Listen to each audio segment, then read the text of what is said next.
Suatu siang di sebuah rumah yang berada di sebuah gurun, sebuah keluarga yang terlihat bahagia bersiap untuk makan siang bersama. Ketika mereka baru akan memulai makan siang itu, mendadak terdengar suara ketukan pintu. Ketika pintu dibuka, seketika wajah ayah Nat sangat ketakutan.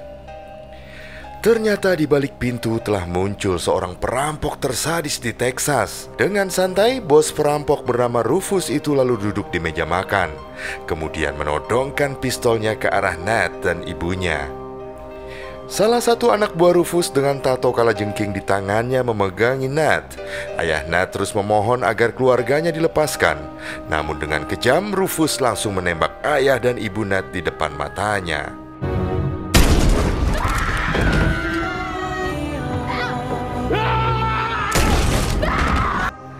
Melihat ayah ibunya tewas, Nat menangis histeris.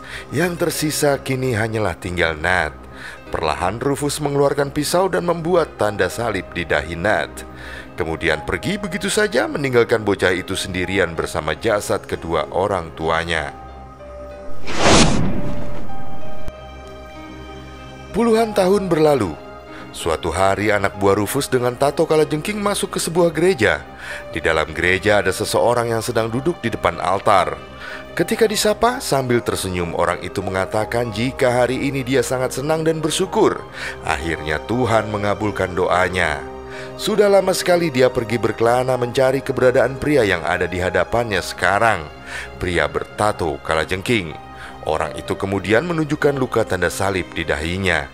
Ternyata orang itu adalah Nat yang kini telah tumbuh dewasa.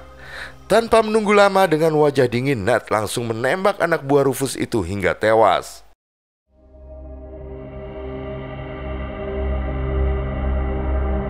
Sementara di sebuah perbukitan, anggota geng Nat bernama Pickett sedang mengintai sekelompok orang yang baru saja merampok.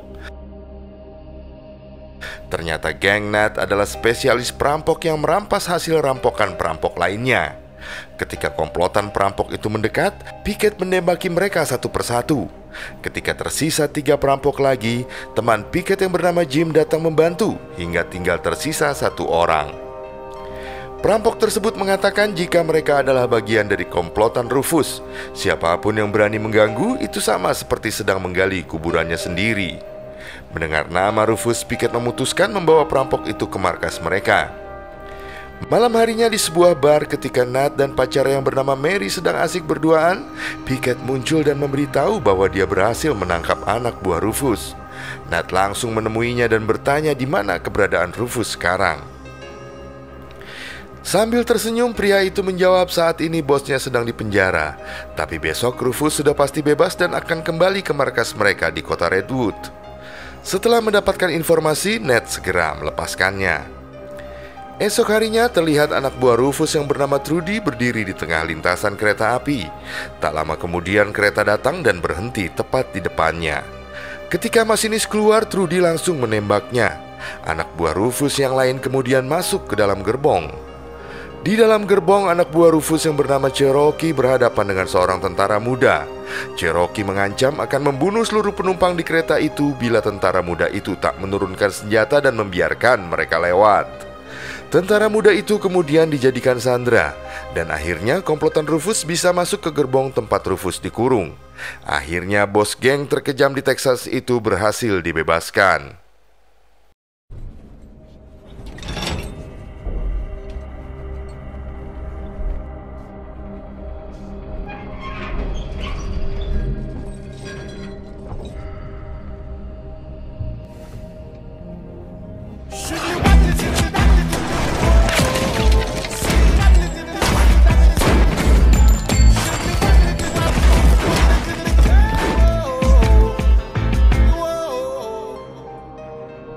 Rufus dan anak buahnya kemudian segera menuju ke kota Redwood. Kota Redwood dahulunya dibangun oleh Rufus menggunakan uang hasil rampokan. Sejak Rufus di penjara, dia menyerahkan kepemimpinan kota sementara pada anggotanya yang bernama Willie. Ketika Rufus menuju ke bank untuk mengambil uang hasil rampokan anak buahnya kemarin, petugas bank memberitahu jika anak buah Rufus baru saja dirampok geng misterius, dan sekarang di bank ini sudah tak ada uang sama sekali. Rufus kebingungan sebab sebelum di penjara dia menyimpan uang dalam jumlah yang sangat banyak. Rufus menyadari jika itu semua pasti ulah Willy. Dia pun bergegas menemuinya. Saat bertemu dengan wajah mengesalkan, Willy menjelaskan bahwa seluruh uang Rufus sudah dihabiskan. Bahkan dia juga berencana menjual kota Redwood pada orang kulit putih, lalu mengusir orang-orang kulit hitam dari kota itu. Rufus sadar dia telah dihianati. Kemudian Rufus menantang Willy bertarung 1 lawan 1 dengan tangan kosong.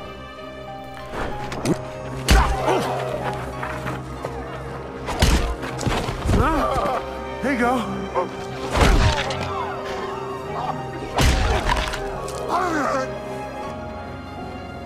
Willy pun kalah. Karena dulu Willy adalah mantan anak buahnya yang paling setia, Rufus memilih tak membunuhnya dan hanya mengusirnya pergi dari kota itu. Malam harinya di bar, Ned dihampiri seorang sheriff bernama Buzz. Dari kejauhan rekan-rekan Ned mengawasi mereka. Tapi tiba-tiba Ned menyiram muka Buzz dengan wajah yang sangat marah. Buzz mengatakan bahwa dia akan membawa dan memeriksa Ned di kantor sheriff karena diduga telah merampok bank. Keesokan paginya di jalan, Buzz meminta Ned keluar dari kereta kuda. Ternyata penangkapan Ned malam tadi hanyalah sebuah pengalihan. Sebenarnya semalam tujuan Buzz datang ke bar untuk meminta bantuan Ned membunuh Rufus. Dia memilih Ned karena dulu ketika Rufus membunuh orang tua Ned, Buzz adalah sheriff yang menangani kasus tersebut. Agar tak melibatkan teman-temannya, Ned membuat pengalihan supaya temannya tidak curiga. Namun saat mereka sedang berbicara, dari arah hutan semua anggota geng Ned beserta satu penjaga bar bernama Kavi datang. Sejak semalam mereka khawatir dan mengikuti kereta kuda Buzz. Sebelum Ned menjelaskan, Pickett mengatakan jika mereka telah mendengar semuanya. Mereka siap bergabung sebagai satu kelompok yang harus selalu bekerja bersama-sama. Lebih baik mati berjuang bersama daripada hidup tapi menyaksikan rekannya mati. Melihat tekad kuat itu, Ned akhirnya mengizinkan mereka ikut. Sementara di kota Redwood, Trudy mengumumkan pada warga kota jika kota itu sudah digadaikan Willy pada orang-orang kulit putih. Karena Rufus sedang tak punya uang untuk menebus kota itu, maka mulai saat itu seluruh warga wajib mengumpulkan uang untuk menebus kota itu. Ketika ada warga yang protes, Rufus marah lalu mendekati pria tersebut, kemudian menembaknya di depan semua orang. Dengan santai Rufus berkata, dia tak peduli bagaimanapun caranya.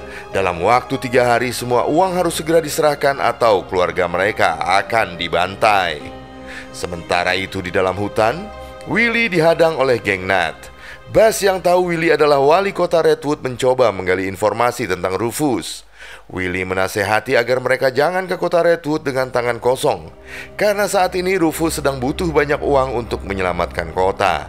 Jadi lebih baik salah satu anggota Ned menyamar berpura-pura ingin membeli bar untuk mengalihkan perhatian, lalu memberi kode agar yang lain bisa segera menyusup masuk. Mendengar rencananya, Ned pun mengajak Willy untuk bekerja sama. Malam harinya sesuai rencana, Mary pergi ke kota Redwood untuk mengalihkan perhatian. Tapi ketika bernegosiasi dengan Rufus, Mary malah keceplosan mengatakan tentang anak buah Rufus yang dirampok beberapa hari lalu. Rufus jelas curiga, karena Mary mengetahui kabar perampokan komplotannya yang belum tersebar luas.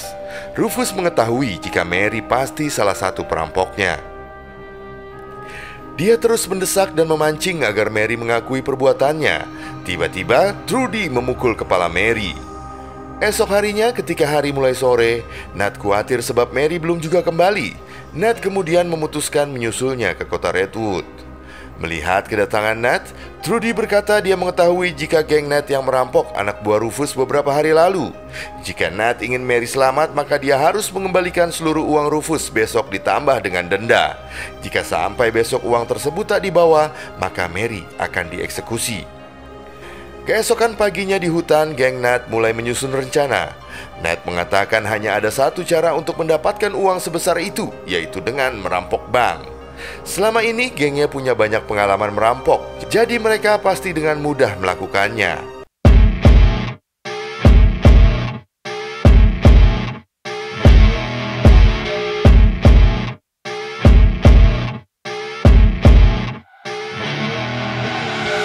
See her rolling up, Uber black Cadillac, high heel boots and a sexy body full of tats.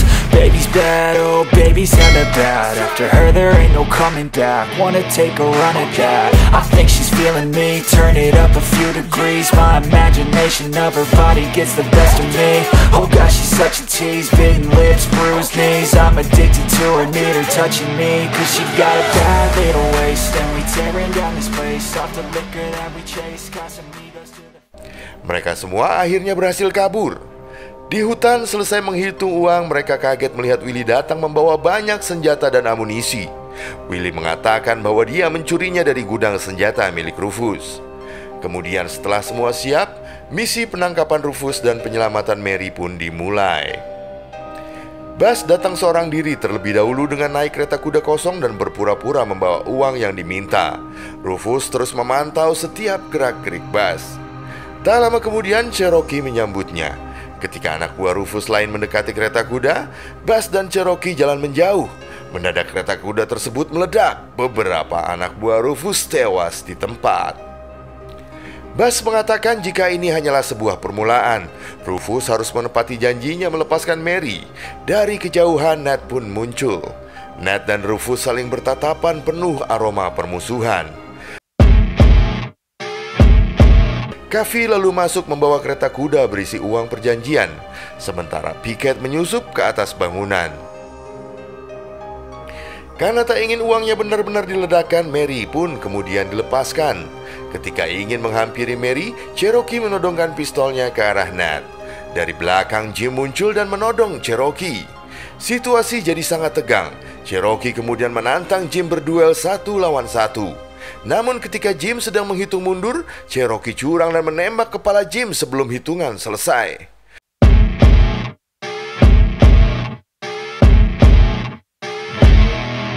Melihat rekannya tewas, Pickett langsung menembak dinamit di tumpukan uang.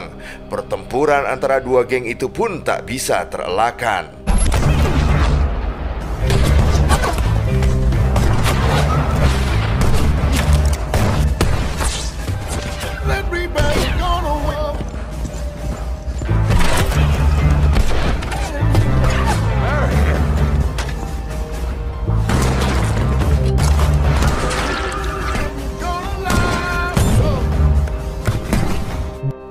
Di tengah baku tembak, Mary mengejar Trudy yang kabur masuk ke suatu bangunan. Pertarungan dua perempuan bengis pun akhirnya terjadi.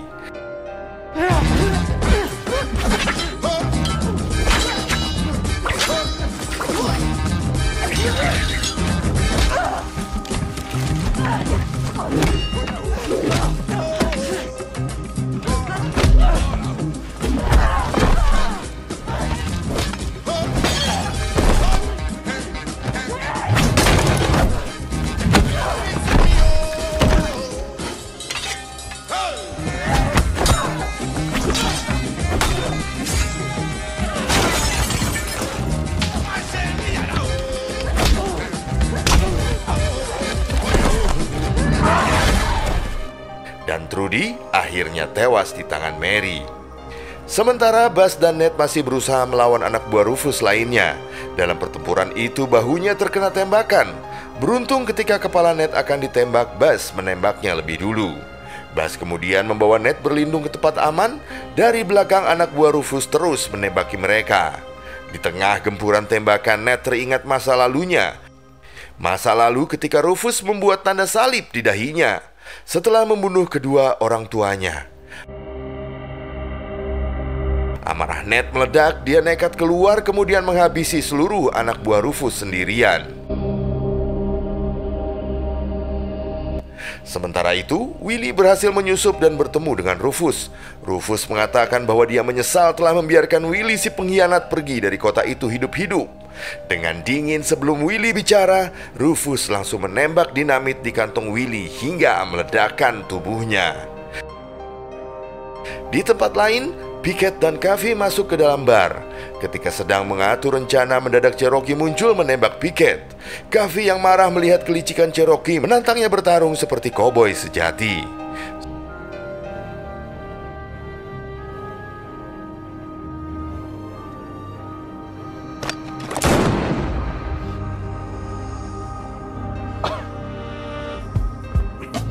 That was Cherokee pun tewas. Kini hanya tersisa Rufus.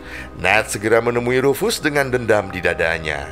Sambil menahan amarahnya, Nat bertanya apakah Rufus masih ingat bagaimana wajah anak umur 10 tahun yang 20 tahun lalu ayah ibunya dibantai di depannya.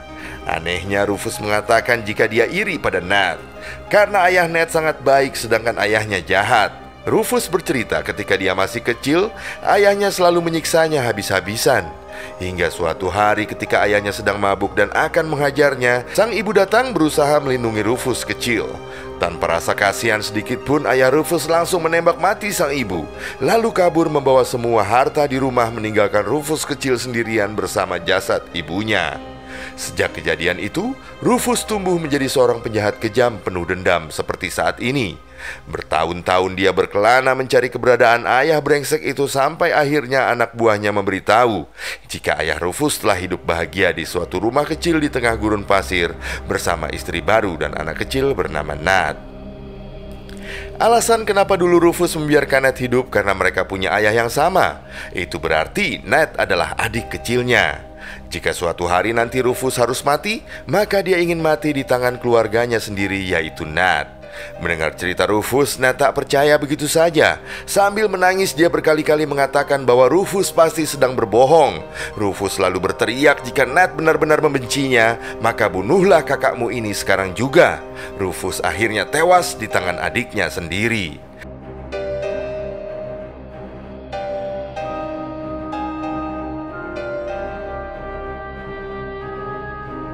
Keesokan harinya, setelah semua berakhir, terlihat Nat, Mary, Buzz, serta Kavi sedang menatap kuburan Jim dan Pickett yang telah gugur. Kini anggota geng Nat hanya tinggal dia berdua dengan Mary. Mereka berempat kemudian berpisah.